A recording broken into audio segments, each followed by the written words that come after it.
And Dallas, same situation as us. They got very little to play for at this point, and this loss to Philadelphia 10-6 doesn't mean anything as long as they finish up strong. But at the same time, you got to wonder where did the offense go? And for Dallas, it's worse because they were at home. I don't want to make excuses, I'm not, but we went out to Carolina. It's a long plane ride, and in the playoffs, there's nobody we're going to play on the East Coast except for possibly Tampa, and that's just not likely, of course, obviously. And, Dallas, their offense was just flat inside Texas Stadium, and that's a concern. And the injuries have started to pile up a little bit. Chris Canty, Tony Romo hurt his thumb, which is a concern because you got to be able to throw accurately as a quarterback, and when you're talking about accuracy, the slightest injury, you just never know. Who else got hurt? I think Ken Hamlin went down, Andre Garrod. So after they've stayed injury-free most of the season, but now things are starting to pile on a little bit and look a little bad. And Romo obviously had probably the worst game he's ever had in the NFL, maybe because of the thumb, but either way it's a concern because you're just about to get to the playoffs, and the last 2 weeks you played your worst football of the year. And last year, if you look at a team like the Chargers that just kind of fell to sleep at the end of the season, and in the playoffs they got upset. They made so many mistakes and they got upset. And that's why you got to play good at the end of the season. That's what I'm worried about, going into the playoffs with no momentum and getting upset in the first round. And now Dallas has to kind of think about that. They need a big showing in these next two games. And Green Bay's right in their tail, so they have incentive to win, but that kind of goes beyond the point. But their defense did step up, like ours. In spite of the no offensive production, their defense got pressure and kept points off the board for the most part. As for Philly, it's a lost season, but a win against your hated divisional rival, that always makes you feel a little better, right? So, good for them. Brian Westbrook, good game. McNabb avoided turnovers, which is something he's quite good at doing. And they came up big when they needed, so it's a nice win.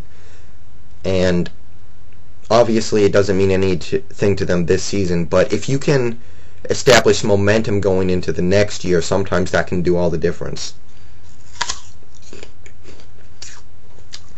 San Diego 51, Detroit 14, and, well, so much for the Lions, right? Got to be one of the biggest 6-2 teases of all time. Suddenly now John Kitna's throwing interceptions like it's a bodily function. And, I never really trusted him, but I thought he was better than this. They did get the ball to Calvin Johnson a considerable amount finally in this game, but who cares? Defense could not stop them. They could not run the ball for the millionth week in a row, it feels like. Well, okay, that's a lie. Last week they ran the ball well, but other than that, it's been a chore all year for them to run the ball. And, it's obvious that this team never really changed. They just, I don't know what happened earlier this season, but earlier this season their defense was getting crazy pressure off blitzes and generating a ton of turnovers, and that's just all gone away, and I think they're out of the playoffs now, and it's weird how fast teams can fall. And as for the Chargers, they're getting hot going into the playoffs, the opposite of last year, so I'd watch out for them in the playoffs. We're all talking about New England and Indianapolis, and some of us are talking about Jacksonville.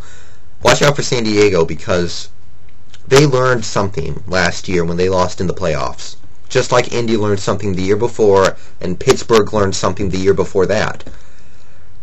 When you get upset in the playoffs, you learn something, and you come back the next year, and you play more motivated. That might be what happens to San Diego, so look out. You heard it here first. Well, actually, you probably didn't, but you did hear it here. LG's injury not serious. Phillip Rivers playing a little better, more conservative now, safer. Darren Sproles came in and had a big game, and it's crazy how much running back depth this team has. And Antonio Cromartie continues to have a crazy season.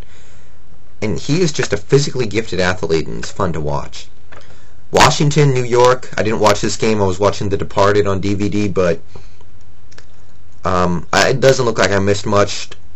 Washington pretty much just pounded the ball down New York's throat. Couldn't really be stopped on offense for the early part of the game, and generated some nice plays and jumped out to that big lead. And nobody could pass today. Todd Collins was pretty awful. Eli Manning was pretty awful. Maybe it's the weather. Maybe it's just that they're not that good quarterbacks. I say a little from column A, a little from column B, but right. Both teams were able to run the ball pretty well, and I'm surprised the Giants didn't run the ball more than they did.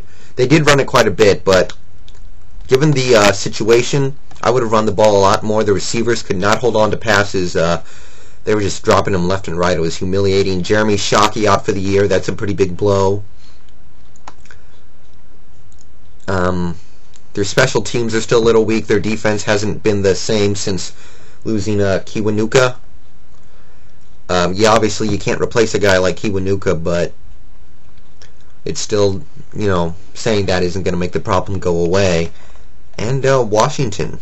As for Washington, I don't got a lot to say except, Todd Collins doesn't look like the guy who can get it done in the playoffs if need be, so I don't think this team can make the playoffs at this point. I still got Minnesota as the 6th seed, but I don't know if Campbell's guaranteed on IR or anything, but that's a problem. Finally, Vikings-Bears. Vikings, they came out slow, and Tavares Jackson, he looked like the Tavares Jackson I knew from last year, but then came together. Adrian Peterson broke off some nice runs and got the job done when the chips were down. Tavares Jackson made just enough correct decisions at the end to pull it out. The special teams contained Devin Hester. Their defense got a decent pressure and forced the key turnover. And, after a game like that, I can't say I'm afraid of Minnesota anymore. I still am, but after a game like that, you're wondering maybe I'm just getting a little paranoid. Because, Tavares Jackson, he is still an average quarterback who's just taking the next step in the quarterback progression. He's still not that good. And you saw why last night.